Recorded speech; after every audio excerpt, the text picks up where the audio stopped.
శ్రీగురుభ్యో నమ. హరి ఓం. శ్రీమహాగణాధిపతయే నమ. శ్రీమహాసరస్వత్యై నమ. శ్రీగురుభ్యో నమ. హరి ఓం. అజ్ఞానతిమిరాంధస్య జ్ఞానాంజనశలాకయా చక్షుర్మీలితం येन తస్మై శ్రీగురవే నమః. విశ్వావసనామ సంవత్సర ఫలితాలు చెప్పుకుందాం. విశ్వావసనామ సంవత్సరం చైత్రశుద్ధ పాడ్యమి ఆదివారం 30/3/2025 అంటే 30వ తారీఖు మార్చి నెల 25వ తారీఖున రేవతి నక్షత్రయుక్త ఆ రోజున విశ్వావసనామ సంవత్సరం ప్రారంభమైంది. సింహరాశి ఫలితాలు చెప్పుకుందాం. మరి విశ్వావసనామ సంవత్సరం సింహరాశి, ఇప్పుడు 5వ రాశి సింహరాశి. 2025 సంవత్సరం 5వ రాశి సింహరాశి ఫలితాలు మనం చెప్పుకుందాం. ఈ సింహరాశికి ఆదాయం ఎట్లా ఉంది, వ్యయం ఎట్లా ఉంది? ఆదాయం 11, ఖర్చు 11, వచ్చేది ఆ ఖర్చు అయ్యేది సమానంగా ఉంది. అట్లాగే రాజపూజ్యం 3, రాజావమానం 6 అవటం చేత గౌరవించబడటం కంటే కూడా మరి దూషించేది ఎక్కువగా ఉంటుంది.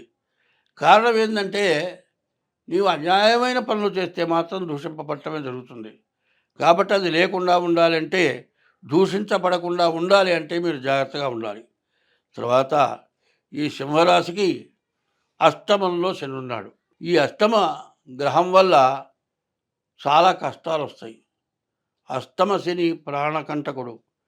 ప్రాణం తీనున్నా తీస్తాడు, ప్రాణం తీసినంత పనున్నా చేస్తాడు, అవమానపరుస్తాడు, బాధలు పెడతాడు. కాబట్టి ఈ రాశి వాళ్ళు ఎంత జాగ్రత్త వహిస్తే అంత మంచిది. కాబట్టి ఈ రాశి వాళ్ళు ఏం చేయాలి? ముందు మీ డేట్ ఆఫ్ బర్త్ ద్వారా మీ జాతకాన్ని చూపించుకోండి. ఇప్పుడు ఈ షష్టగ్రహ కూటం వల్ల సింహరాశి వాళ్ళకి చాలా ఇబ్బందులు వచ్చేటువంటి లక్షణాలు బాగా ఎక్కువగా కనపడుతూ ఉన్నాయి. కాబట్టి మీరు ఎంత జాగ్రత్త పడితే అంత మంచిది. కాబట్టి ఎందుకంటే ఒకటి చెప్పారు, మృత్యును జీవనంబు ఇవి మీదిన లోపల జీవకోటికి సతతము సంభవించు సహజం మీది. చావు బతుకు, కష్టము సుఖము మానవ జీవితానికి జీవకోటికి ప్రతి జీవకోటికి వస్తూనే ఉంది. కానీ చోర హుతాశ సర్ప సంహతులను దొంగతనం వల్ల, తగలబడిపోవటం వల్ల మరి కొన్ని కష్టాలు వస్తూ ఉంటాయి కుటుంబ సభ్యుల వల్ల. వీటి నుంచి తప్పించుకోవాలి అంటే పూర్వజన్మలో చేసుకున్నటువంటి పాపం వల్ల ఇట్లాంటి సమస్యలు వస్తూ ఉంటాయి. దానికోసం మీరు ఏం చేయాలి? గోచారం 25 వంతులు, గ్రహచారం 75 వంతులు. కాబట్టి మీ జన్మలగ్నం ద్వారా మీ జాతకం చూపించుకోవాలి. ఈ జన్మలగ్నం ద్వారా ఏ ఏ గ్రహాలు బాగాలేవో అవి తెలుసుకోవాలి. ఇది కూడా కాకుండా మీ దోషం పోవటానికి ఏ దేవుడు పూజ చేయాలి, ఏ దేవత పూజ చేస్తే మీరు బాగుంటారు. ముందు ఈ రాశివాళ్ళ పరిస్థితి ఎట్లా ఉన్నది అంటే, సంపాదించకపోయినా పర్వాలేదు, ఉన్నది పోగొట్టుకోకుండా ఉండాలి. ఉన్నది పోగొట్టుకుంటే మళ్ళీ సంపాదించడం అనేది చాలా కష్టం. ఎన్ని సంవత్సరాలు కష్టపడితే ఒక ఇల్లు కడతాం, ఎన్ని సంవత్సరాలు కష్టపడితే ఒక వ్యాపారం పెడతాం. ఈ పెట్టిన దాన్ని నిలుపుకోవాలంటే జాగ్రత్త చాలా అవసరం. ఎక్కడ ఏ సమస్య ఉన్నా జాగ్రత్త పడాలి. కాబట్టి ఈ సింహరాశి వాళ్ళు ఎంత జాగ్రత్త పడితే అంత మంచిది. తర్వాత కలహాలు ఎక్కువగా ఉన్నాయి, తగాదాలు ఎక్కువగా ఉన్నాయి. భార్య వల్ల కానీ, కుటుంబ తల్లిదండ్రుల వల్ల కానీ మరి చాలా కష్టాలు ఉన్నాయి.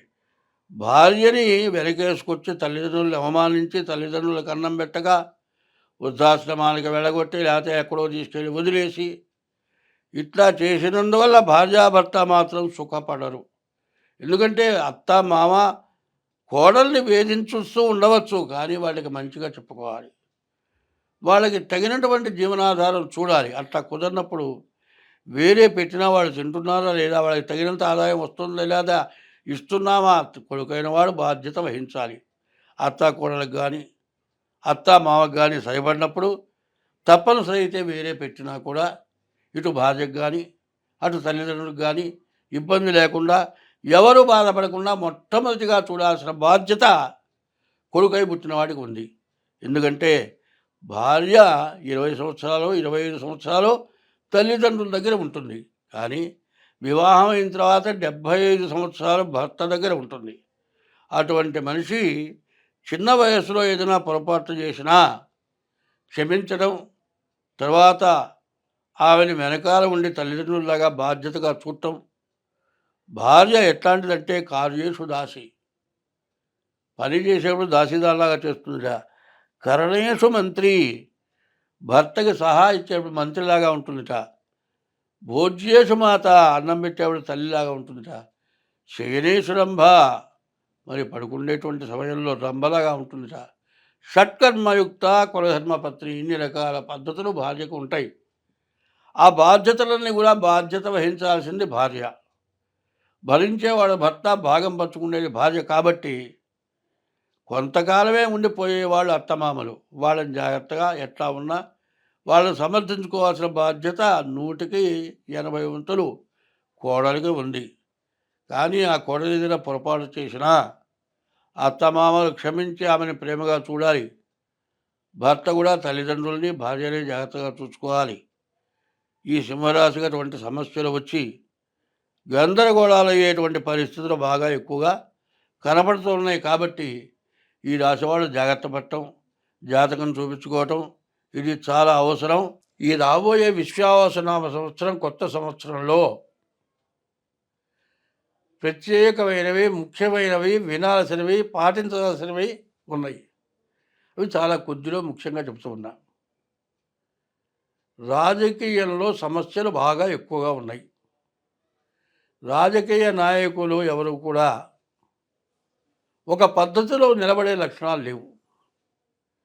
రాజకీయ పరిపాలన చేయడానికి పరిపాలకులకి సమస్యలు ఎక్కువగా ఉంటున్నాయి.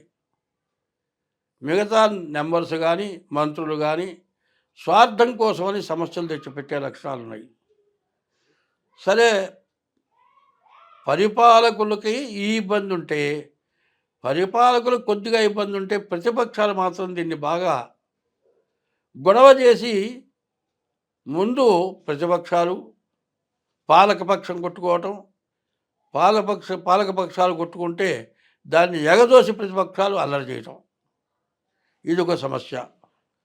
కుటుంబ సభ్యుల్లో ఇవాళ ఉన్నటువంటి పెరిగిపోయినటువంటి ఖర్చుల వల్ల, ఆదాయం తక్కువ వల్ల, ఇవాళ వచ్చే ఆదాయం చాలకపోవటం వల్ల కుటుంబ కలహాలు బాగా వస్తున్నాయి. రెండోది. మూడోది ఏమిటంటే ప్రపంచ దేశాల్లో కొన్ని దేశాలు పైకొచ్చినాయి. ఆ పైకొచ్చిన దేశాలు తనకంటే ఇంకో దేశం పైకి రాకూడదు కాబట్టి, రాకుండా పోవాలనే ఉద్దేశంతో పైకి వస్తూ ఉన్న ప్రభుత్వాల్ని అణగదొక్కి వాళ్ళే పై స్థాయిలో ఉండాలి అని చెప్పి, మరి తక్కువగా ఉన్నటువంటి వాళ్ళని ఎగగొలిపి బాగా పరిపాలన చేస్తూ పైకొస్తూ ఉన్న దేశాలని అణచివేయటం కోసమై పైకొచ్చిన దేశాలు చిన్న దేశాలు చేత పైకి వస్తున్న దేశాల మీద యుద్ధం ప్రకటించి అన్ని దేశాలని నాశనం చేయటానికి కాండతో యుద్ధాలు జరిపే లక్షణాలు బాగా ఎక్కువైనాయి. ఇదివరకు మీరు చూచారు. మరి ఏమైంది? అమెరికా, రష్యా ఉన్నాయి. ఈ రష్యా బాగుంటే ఒకప్పుడు కొంత విడబడది. తర్వాత మరి రష్యాలో ఉక్రెయిన్ అనే ఓ భాగం దాంట్లోది. సరే, వాళ్ళలో వాళ్ళకి తేడాలు వచ్చి గొడవలు పెంచుకోవడం ఎందుకని వాళ్ళు విడబడిపోయినారు. సరే, వాళ్ళలో వాళ్ళకి మళ్ళీ ఏదో కొద్దిగా గొడవ వచ్చింది. అయితే ధర్మంగా రష్యా విడగొట్టినటువంటి ఉక్రెయిను రష్యాని అణిచివేయాలనే ఉద్దేశం దానికే కలిగిందో, వేరే దేశాలు వాళ్ళని ప్రగల్పితే, వాళ్ళని ఎగ్గునిపితే వాళ్ళు యుద్ధానికి దిగారో తెలియదు. కానీ అది పెద్ద యుద్ధం జరిగేది, ప్రపంచ యుద్ధం అవుతుందేమో అనిపించే పరిస్థితి వచ్చినప్పుడు ఉక్రెయిన్ సర్వనాశనం అయిపోయింది. ఇప్పటికీ ఇంత జరిగిన తర్వాత యుద్ధాన్ని ఆపటానికి కొన్ని ప్రపంచ దేశాలు పట్టుబడితే యుద్ధం ఆగింది. కానీ యుద్ధం జరిగింది. తర్వాత రష్యాని నష్టపరిచింది. ఉక్రెయిన్ నష్టపడ్డది. కానీ ఈ యుద్ధంలో కొన్ని దేశాలు మాత్రం బాగుపడ్డాయి. ఇట్లాంటివి చాలా జరగటానికి ఇప్పుడు బాగా అవకాశాలున్నాయి.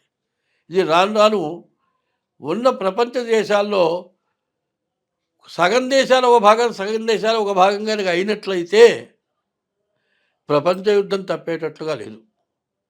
అట్లాగే కుటుంబ సభ్యుల్లో సగం అటు సగం ఇటు అయితే కుటుంబం విచ్ఛిన్నమైపోతుంది.